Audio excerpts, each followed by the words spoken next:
Hello guys. So, papasok na tayo sa work. At ang oras ay 1:41 ng hapon and 8 degree. Ganyan kalamig kahit maaraw. So, advisable pa rin dapat na maglagay tayo ng sunscreen. As you can see, ayan, may kagat pa ako ng lamok.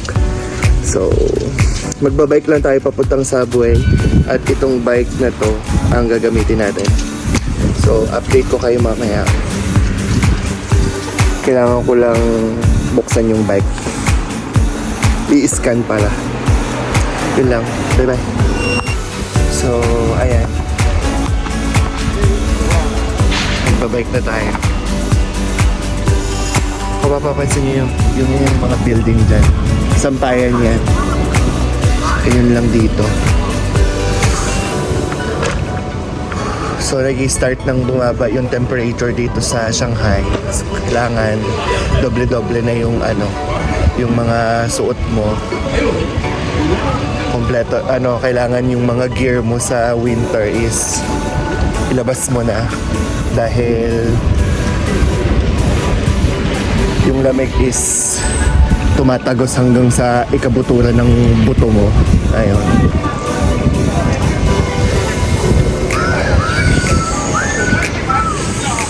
So yan yung nakikita mo yung mga bulaklak na yan. Yung mga puno na yan, mag-yellow yan pagdating ng December.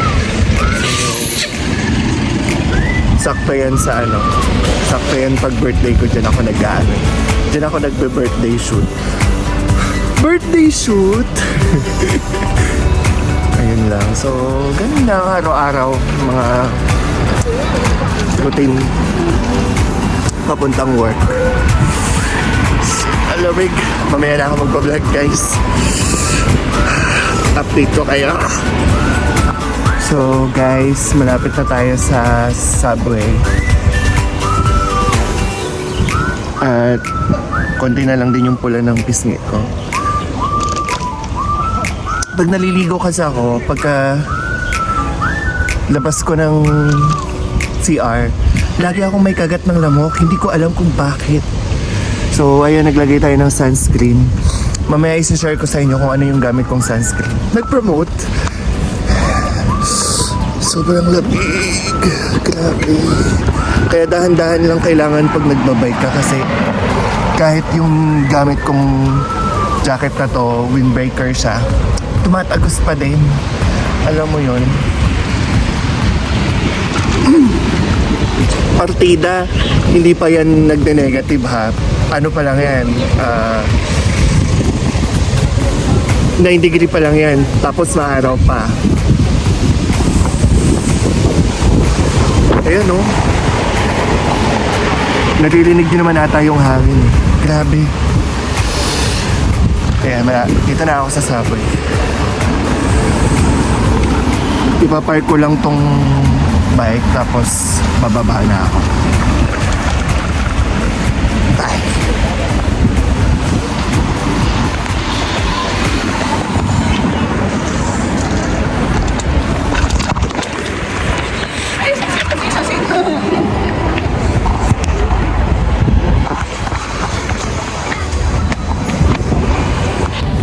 Ayun. So, nakatawid na tayo galing doon. So ngayon bababa ulit tayo. Ito naman, hagdan naman to. So ito na yung pinakababa. Pero sa ibang line ng subway, may ibababa pa dito. Medyo hindi na malamig dito. Kamay ko naninigas agad. Dala ko naman yung gloves ko, pero dahil may araw pa at hindi pa ako nagpabiyahe sa gabi, so hindi ko siya ginagamit. Mamaya ko pa siguro siya natin pag-uwi na ako ng gabi. Ayan, hindi pumalis na yung isang train, isang subway. So dito lang ako nag-aantay. May Chinese character tapos may English. finish naman. Dito tayo mag-aantay. Mamaya ipapakita ko sa inyo yung loob ng subway. So, makikita mo pag parating na yung subway, ayan, may ano naman, may oras naman. So, second na lang yung aantayin. Tapos, darating na yung subway.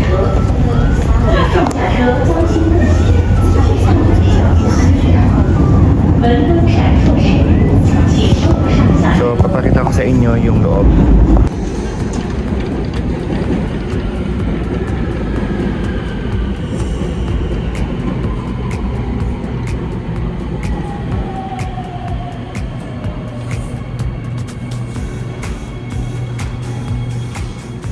Usually, dalawang station lang naman yung para papunta doon sa trabaho ko. So, kaya hindi na ako umuupo.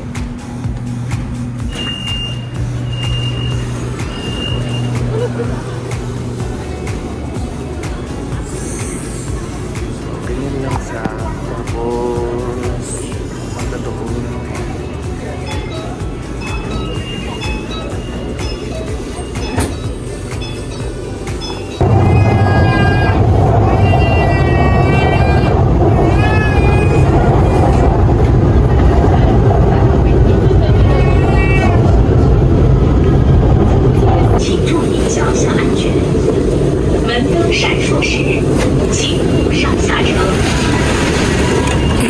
So, nandito na tayo. Actually, malapit lang naman yung travel time pagpapunta sa work. Siguro mga 10 minutes or 15 minutes nandun, nasa work ka na. Yun yung kagandahan doon. At saka paggabi, pwede ka namang mag-bike. Pwede ka mang mag-bike papunta ng pauwi. Pero dahil ngayong winter, so kailangan mo subway kasi malamig. So dahil dito na tayo sa station kung saan mag-exit na ako, bago yon bibili muna ako ng ng makakain para hindi ako gutumin mamaya. Gutumin ako. Ni hao. Iga juro. 不是牛肉。牛肉嘛。对，一个。So ito guys, yung bibiling ko mga paneya. Paneya. Ang kata yan. Kay Jaro ma. Jaro. 好的。对，加烫点啊。谢谢。好冷哦。多少钱？7块吗？加烫点啊。Magbabayad lang ako, wait lang. Nilang ma. Yan lang ma. Hao lang ma. 这手都不好使呢。对。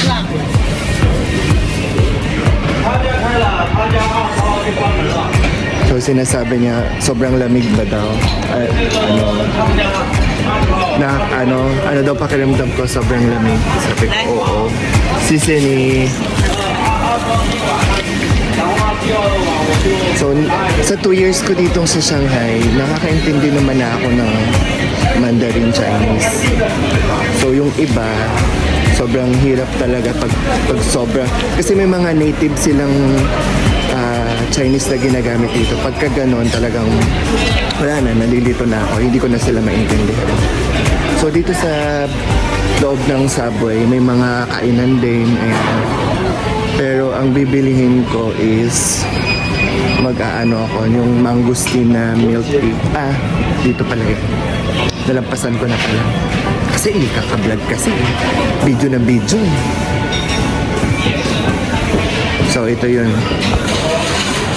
yun, bibili natin. So ang bibili natin is yung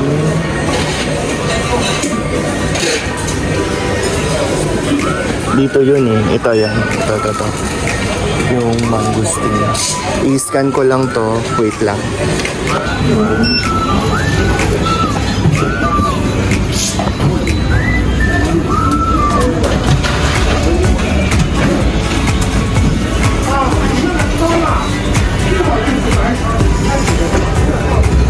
Ayan na. Tapos na ito. Ito na yung akin Ayan. Ni hao. 这个我的打包可以。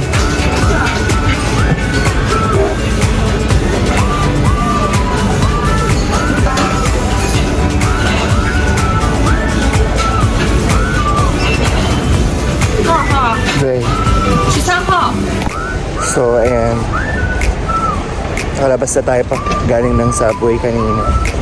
So ngayon may nakita akong bike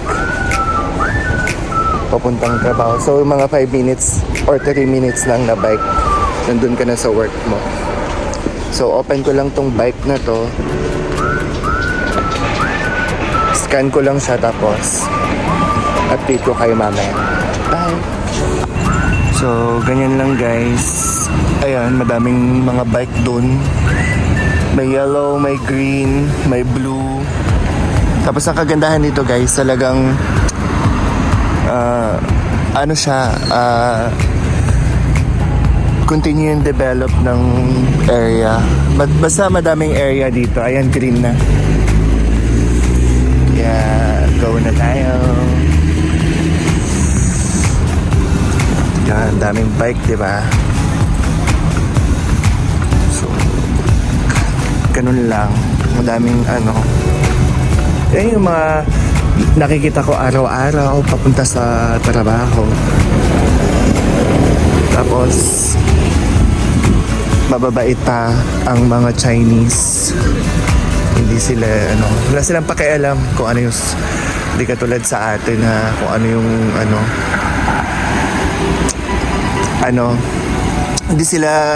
wala silang pakialam sa buhay ng iba, basta gusto nila buhay lang nila, kung nakafocus sila sa anong mga ginagawa nila.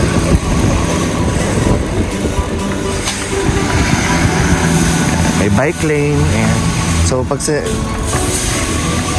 safe dito, kahit iba nga dito lang, as in lahat talaga pag makikita lagi ko nakikita yung mga Chinese na nagbabike, laging nagpo-phone, nanonood ng TikTok habang nagbabike.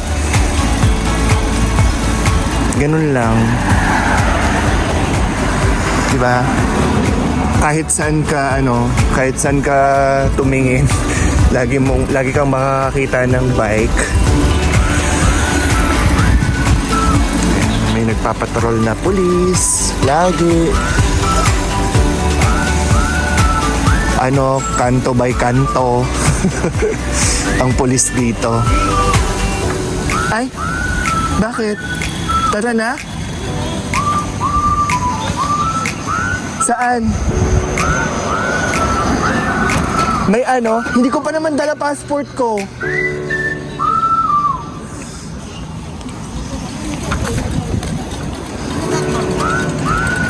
Si Ellie.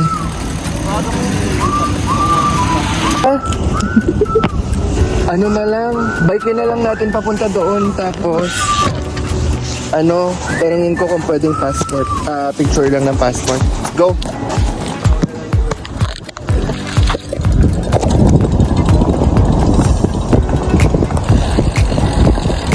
Ano ba? Magbabike ka din? Ay, hindi na. Ewan ko, sabi mo magbabike tayo. Ano? Saan ba yun? Bike na nga natin.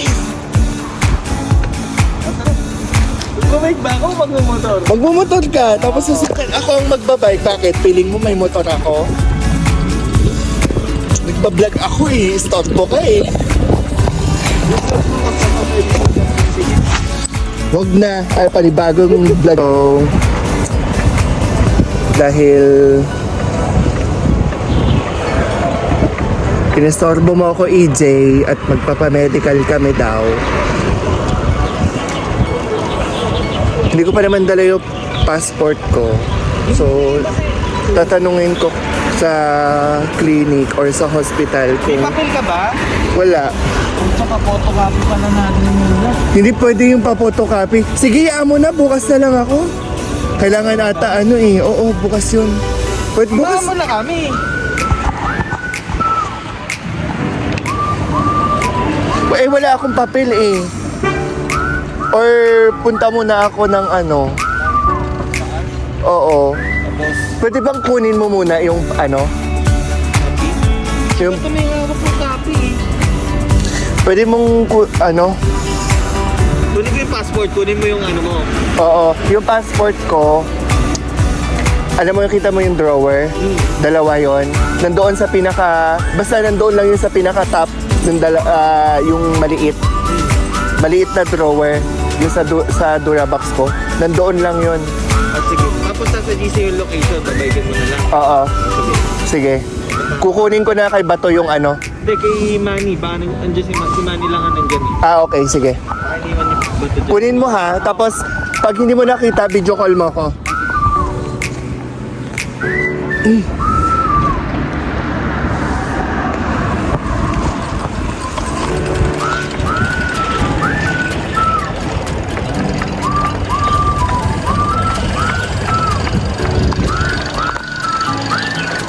So ayun, so dala ko na yung letter para doon sa medical.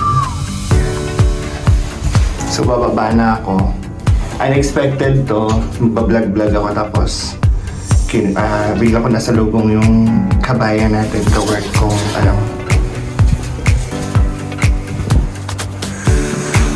Kailangan natin itong tatlong recommendation letter para mag-medical.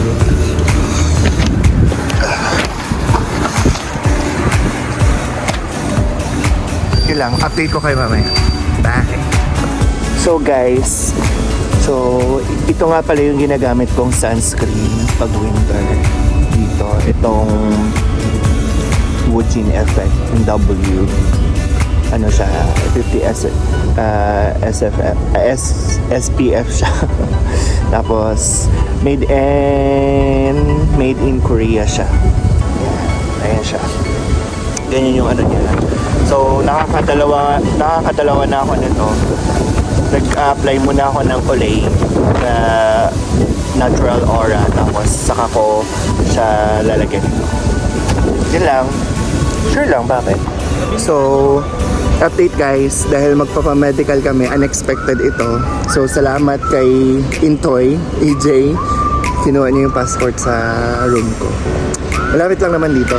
So, ito lang naman, dyan lang naman kami magpapamedical. So, inaantay lang namin yung isang ka-work ko na babae dahil on the way pa siya.